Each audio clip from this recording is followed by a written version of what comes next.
নমস্কার বন্ধুরা, এবার নিয়ে এসেছি বার্থডে ব্লগের সন্ধ্যার আয়োজন নিয়ে।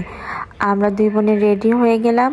আর বার্থডের যে স্টেজটা সেটা আমাদের পুজোর ঘরের সামনে করা হয়েছিল। আমার প্রথমবার অ্যানিভার্সারির স্টেজটাও এখানেই হয়েছিল। আর সেখানেই করা হয়েছে মেয়ের 3 ইয়ার বার্থডের প্রোগ্রামটা। আর ওখানে কেক কাটবে। আর আমরা সবাই চলে আসলাম 8টা সাড়ে 8টার দিকে। আর সবাইকে 8টায় টাইম দেওয়া হয়েছিল, কিন্তু তখনও কেউ এসেছিল না। সবাই 9টা সাড়ে 9টার ভিতর এসেছিল। তার ভিতরই আমরা কিছু ছবি তুলে নিলাম মেয়ের সাথে। আর এখানে আমি মেয়েকে বোঝাচ্ছিলাম তুমি কাউকে মারবে না। আর ছেলে তো গান বাজছে আর আনন্দের শেষ নেই, সে নেচেই সব কিছু মাতিয়ে রাখছে। আর এখানে বিধু আর মেয়ে একটা ভিডিও করে দিলাম আমি। তারপর আস্তে আস্তে সবাই আসা শুরু করলো লোকজন। আর ছেলে এখানে নেচেই চলেছে। তারপর সারা জায়গা ঘুরে বেড়াচ্ছে, মানে হাঁটা শিখেছে তো, শুধু হাঁটবে, এখন আর করে থাকতে চায় না। তারপর ছেলে মেয়েগুলো আসতে শুরু করেছে, সব বাচ্চা পার্টি। ছোটোখাটোভাবেই আয়োজনটা করা, সবাইকে বলা হয়েছিল না, ক্লোজ কতজনকেই বলা হয়েছিল মেয়ের বার্থডেতে অল্প কিছু মানুষ নিয়ে অনুষ্ঠানটা করা। তার ভিতরে আমার মা বাবাই আসতে পারেনি ভাইয়ের পরীক্ষার জন্য। একটু মন খারাপ লাগছিল, কিন্তু কি করা যাবে, বার্ষিক পরীক্ষা বলে কথা। তারপর সবাই উপরে চলে আসলো, মা আর বাবা চলে আসলো উপরে। আর এখানে মেয়ের জন্য গিফট এনেছে, ছেলের জন্য গিফট এনেছে, ছেলে সেটাই দেখছিল। আর তারপর সবাই আসা শুরু করে দিল। আর মা আবার এখানে বিধুকে দিচ্ছিল কে গিফট দিচ্ছে সেটা। আর এখানে মামাও নাচছিল ছেলেকে নিয়ে। ভিডিও তেমন করতে পারিনি। আর সবাই ছেলেকেই দেখছিল যে ছেলে কিভাবে নাচছে। তারপর কেক কাটা হবে, সবাই আসলে পরে, বাচ্চা পার্টিগুলো আসার পরেই কেক কাটা হবে। তাই আমরা সবাই অপেক্ষা করছিলাম। আর মা এখানে আসলো, আর আমি একটু ভিডিও করে দিলাম। আর বাবাকে দেখেই মনে হচ্ছে তার নাতি নাতনি জন্মদিন, সে বিরাট খুশি। তার আনন্দই ভিডিওতে অনেকেই দেখতে পেয়েছেন, আবার আপনারা দেখতেও পাবেন, দেখবেন যখন কেক কাটা হয়।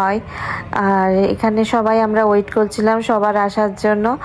আর ছেলেটার পা মনে হয় সেদিন ব্যথাই হয়ে গিয়েছিল, সেই প্রথম থেকে কেক কাটা লাস্ট অবধি পর্যন্ত হেঁটেই চলেছে আর নেচেছে।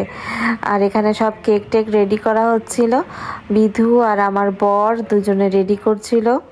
তারপর মা বাবা নাতি নাতনিকে নিয়েই কেকটা কাটলো প্রথমে।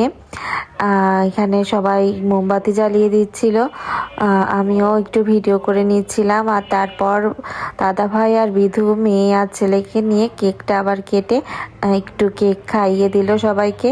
আর আমি এদিকে ভিডিও করছিলাম সবাইকে নিয়ে, কিন্তু সবাই ভিডিও ছবি তুলছে তো সেজন্য আর করা হয়নি। এখানে সবাই দাদা ভাইয়ের বন্ধু আর বন্ধুর ওয়াইফরা। আর তারপর আমি আর আমার বর দাঁড়ালাম, ছবিগুলো তুললাম।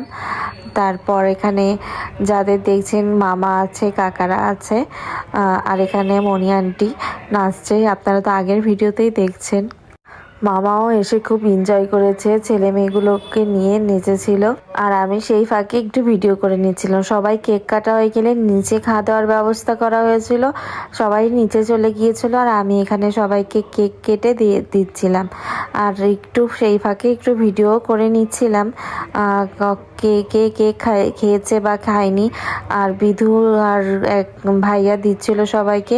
আর পিচ্চি পাটিগুলো আবার ছাদের পর এসে এই আশিসদার সাথে খেলা করছিল। সবগুলো পিচ্চি আশিসদার ভক্ত, সবাই মানে খেলাধুলা করে, বেশ আনন্দ পায়। আর এখানে ছেলেকে নিয়ে ছেলের বাবা দাঁড়িয়ে আছে। আর পিচ্চি পাটিগুলো বেশ এনজয় করছিল ছাদের পরে, কিন্তু আমার ভয় ছিল ছাদে ঠান্ডা খুবই, মেয়ের আবার ঠান্ডা বসে যাবে। মেয়েকে নিয়ে আমরা উপরেই ছিলাম, বিধু আবার চলে গিয়েছিল নিচে। আর মেয়েকে একটু ভিডিও করে দিলাম, মেয়েকে বললাম একটু ঘুরো তো সোনামে। তারপর আমরা নিচে চলে আসলাম। এখানে অমিত এসেছিল, অমিতের বউ এসেছিল। আর ওরা ছেলেকে একটু কোলে নিল, মেয়ের জন্য আবার গিফট এনেছে সেটা আবার দেখছিল মেয়ে। আর মিষ্টিকে প্রথমে নিয়ে এসেছিল না, তারপর অমিতকে দাপিয়ে মিষ্টিকে নিয়ে আসা। অনুষ্ঠানে না আসলে কি ভালো লাগে বলুন? অনুষ্ঠানে নিমন্ত্রণ করাই হয় সবাইকে আসার জন্য। তারপর এখানে এই যে দেখতে পাচ্ছেন বিপ্লব কাকা আমাদের গাড়ির ওখানে ম্যানেজার ছিল, আর সে ঢাকা থেকে এসেছিল, তাই কাকা বলছিল যে আমাকে একটু ভিডিও করে দেন কাকি, আর ভিডিওতে একটু বলে দেবেন, তাই একটু ভিডিও করলাম বেশিক্ষণ সময় ধরে। আর এখানে কি কি রান্না হয়েছিল সেটাও তো আপনারা দেখেছেন। তারপর অমিত আর অমিতের বউকে নিয়ে আমাদের ঘরে আসলাম, এসে আমরা নিচে খাওয়া দাওয়া করলাম, সেটা আর ভিডিও করা হয়নি। আর আপনাদের কেমন লাগলো এই জন্মদিনের সন্ধ্যার আয়োজন কমেন্টে জানাবেন। আপনাদের সুন্দর কমেন্টের অপেক্ষায় রইলাম।